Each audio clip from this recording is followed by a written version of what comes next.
When you're so lost inside of yourself, when this device is basically your soul, when that's what's happened to you, then you're a lost cause. The enemy of Islam doesn't have to come and destroy you, he already did. You're already done. You've already been cooked. This is your burning coal right here. It doesn't take you but a few seconds to fulfill your desires. It doesn't take you but a few seconds to taint your soul. Now when you can meet Allah subhanahu wa ta'ala, having said that, Ya Allah, the temptation of shaitan was literally in my hand, and I spent my entire life trying to make sure that I feared you in regards to it, you might find yourself on the Day of Judgment amongst the prophets and the martyrs and the legends that you read about in books. Allahumma ameen.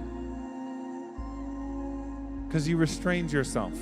Some people, Allah gave them time, so they can use the time. They can go door to door, or they can spend their time in a way that they're physically helping. That's excellent. But some people don't have that time. Maybe Allah's blessed them with wealth. Allah's given them some money. Well, go out and be charitable and say, oh Allah, I haven't had the time to do this, but you've blessed me with money. Here it is. This is £100, £5, £20, £1,000, 10,000, whatever it may be. As I walked in, I noticed something on this board here, and I told myself, this is actually a 1-minute job. Subhanallah.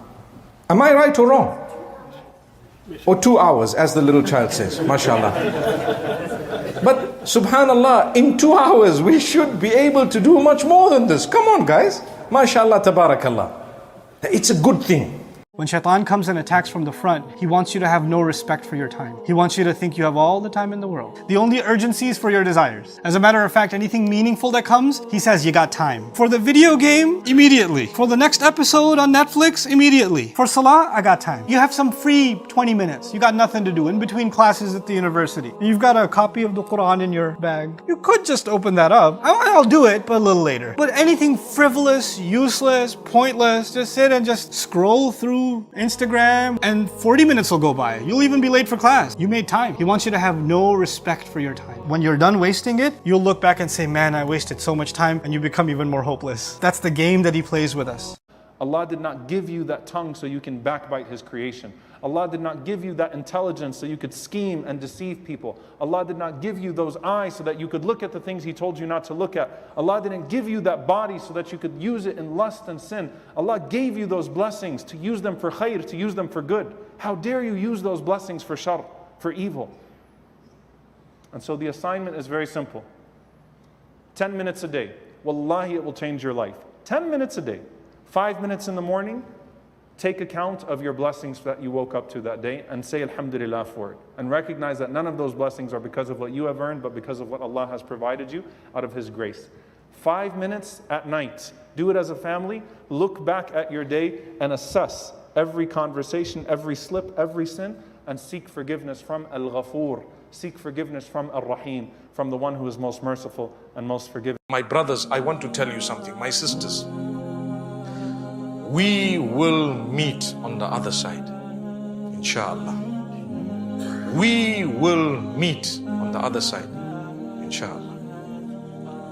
We will meet on the other side, inshallah, with Nabi Muhammad sallallahu alaihi wasallam. Aren't you making an effort? Aren't you trying a little bit? Try a bit harder. We will meet on the other side, inshallah, in a good place. By the will of Allah. Increase the love for one another. Learn to forgive one another. This world is too short.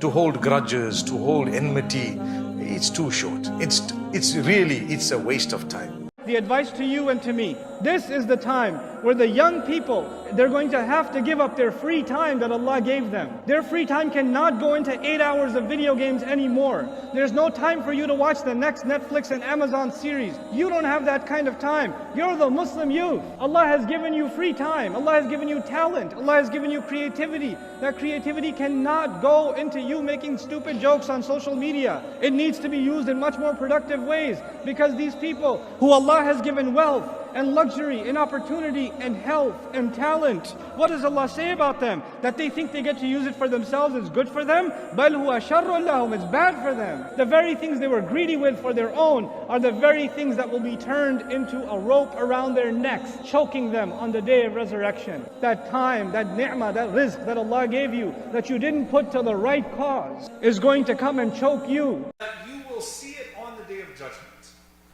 That every single small thing put forward will mean something, and you will see it in its full value. What's the point of your dua? What's the point of your efforts, whether it's in protest or in changing the narrative or trying to change the narrative or in educating even one person? What's the point of the collective will of a community? Allah subhanahu wa ta'ala will not let it go to waste. And you need to understand that just as Allah subhanahu wa ta'ala has promised victory, Allah subhanahu wa ta'ala has promised that it will not go to waste.